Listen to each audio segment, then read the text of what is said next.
Imaginez un instant un monde où absolument tout repose sur trois choses, la terre, la loyauté et le travail. Eh bien, c'était ça l'Europe médiévale. Dans cette analyse, on va plonger au cœur de cette société pour voir comment elle s'est construite, du paysan le plus humble jusqu'au roi le plus puissant. Allez, c'est parti!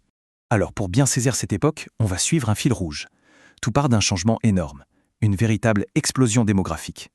On verra ensuite comment ça a tout changé dans la relation entre les seigneurs et les paysans, comment ça a dessiné une pyramide du pouvoir bien particulière, quel rôle a joué l'Église là-dedans, et enfin comment tout, absolument tout, reposait sur la vie dans les champs.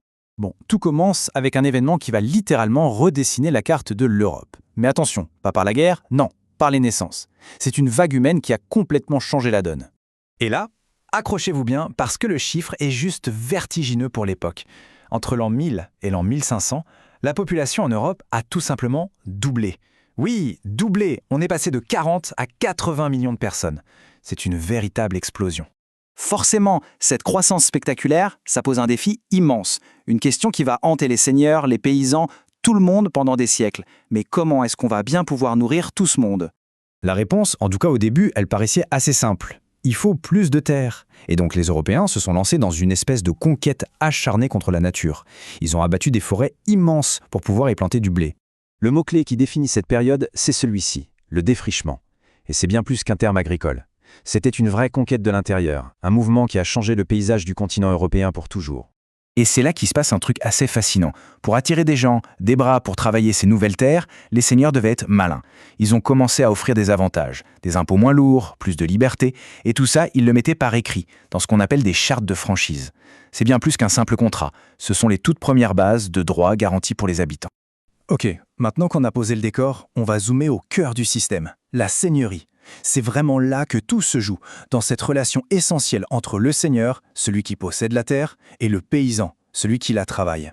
Ici, la division des rôles, elle est on ne peut plus claire. D'un côté, le seigneur. Il domine, il a le pouvoir militaire, le pouvoir de juger, et bien sûr, il collecte les impôts. De l'autre côté, le paysan. Lui, c'est la force de travail. Il cultive la terre, et en échange de la protection du seigneur et du droit d'utiliser ses terres, il paye. Et pour le paysan, la liste des obligations était longue, très longue. Il y avait les corvées, c'est-à-dire du travail gratuit et forcé. Il y avait les banalités, des taxes juste pour avoir le droit d'utiliser le moulin ou le four du seigneur. Et bien sûr, une bonne partie de sa propre récolte qui partait directement dans les greniers du château. Arrêtons-nous une seconde sur ce mot, les corvées. Il faut s'imaginer devoir laisser ses propres champs en plan, plusieurs jours par an, pour aller travailler gratuitement pour le seigneur, que ce soit pour faire sa moisson à lui ou pour réparer les murs de son château. C'était ça la réalité de la corvée. Bien, maintenant on va prendre un peu de hauteur. Parce que cette relation très locale entre un seigneur et ses paysans, ce n'est en fait qu'une petite maille dans un filet immense, bien plus complexe, la fameuse pyramide du pouvoir féodal. Le point absolument crucial à comprendre, c'est que tous les seigneurs n'étaient pas égaux. Loin de là, il y avait une hiérarchie super stricte. Un petit seigneur local devait obéissance à un plus grand seigneur régional qui lui-même était soumis à un duc ou directement au roi. C'est ça, l'essence même du système féodal. Et le ciment qui tenait tous les étages de cette pyramide, c'était une cérémonie très importante, l'hommage. C'est un rituel public où un seigneur, qu'on appelle le vassal, s'agenouille et jure fidélité à un autre seigneur plus puissant, son suzerain. Dans un monde où un contrat écrit valait peu, cette parole donnée, ce serment, c'était le fondement de toute l'organisation politique. C'était un vrai contrat, un donnant-donnant.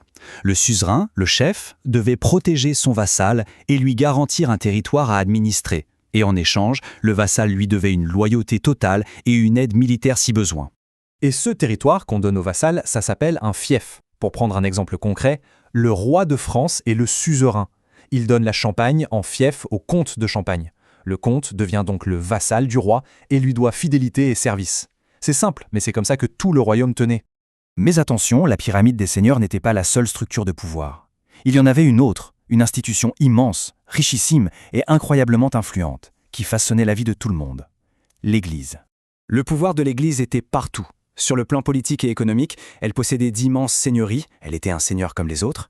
Sur le plan social, elle jouait un rôle essentiel en aidant les pauvres et les malades. Et bien sûr, sur le plan religieux, elle avait un monopole total sur les croyances et la vie spirituelle. Impossible d'y échapper. Après avoir exploré les sommets du pouvoir avec les rois et les papes, il est temps de redescendre tout en bas de la pyramide. Parce que, ne l'oublions jamais, sans le travail acharné dans les champs, Tout cet édifice s'effondre comme un château de cartes. Pour réussir à nourrir toute cette population qui explosait, il fallait produire plus. Et pour produire plus, il a fallu des innovations techniques. La plus importante est sans doute l'arrivée de la charrue avec un soc en fer. Beaucoup plus efficace pour retourner les terres lourdes et argileuses du nord de l'Europe. L'autre grande révolution, elle est plus discrète, mais elle est tout aussi importante. C'est ce qu'on appelle l'assolement triennal. L'idée est géniale. Au lieu de laisser la moitié des terres se reposer chaque année, la jachère, on ne laisse plus qu'un tiers. Ça veut dire qu'on cultive 2 tiers des terres au lieu de la moitié. Le résultat, une augmentation massive des récoltes et une alimentation plus variée. Au final, cette phrase, elle résume absolument tout. Peu importe la hauteur des châteaux, la richesse des seigneurs ou la splendeur des cathédrales, tout le système, du roi sur son trône au simple chevalier, reposait sur les épaules d'une seule personne, le paysan dans son champ. Sans son travail, rien de tout ça n'existerait. Et on se quitte sur cette question. Ce monde, bâti sur la terre, il a l'air solide, presque immuable. Mais que se passe-t-il quand cette fondation, le travail de la terre, se met à trembler, quand les famines reviennent, et surtout quand une terrible épidémie, la peste noire, se profile à l'horizon? C'est le début de la fin d'un monde et le commencement d'une nouvelle ère.